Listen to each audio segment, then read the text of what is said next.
All right, if you've spent any time at all scrolling online lately, you have definitely seen it. It's everywhere, right? In the comments and captions. It's just two little words. It's giving.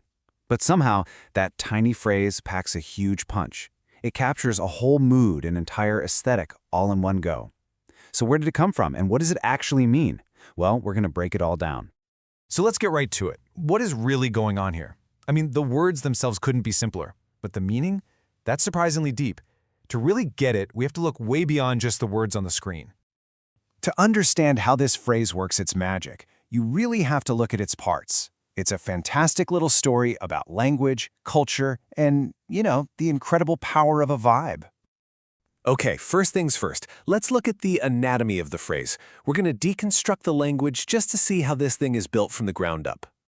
So first up, you've got it's. Simple enough. But what is the it? And that's the key. Because as you're about to see, the power of this whole phrase is that the it is almost never some specific physical thing. Nope, it's something you feel. And then you have giving. Now, we're not talking about handing someone a present here. In this case, it's used more figuratively, like radiating or embodying or just projecting a certain quality. And when you put them together, oh, that's when you get something really special.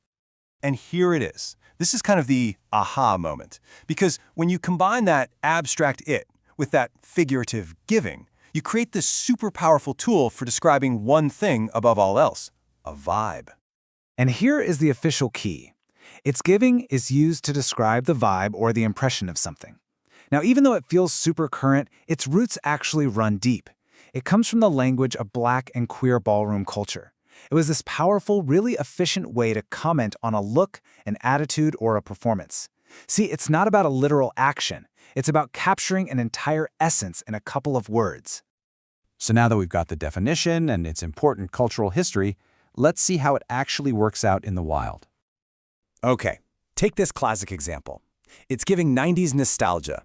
You might say this about someone's outfit. They're rocking platform sneakers and a choker. You're not saying that person is literally the 90s, right?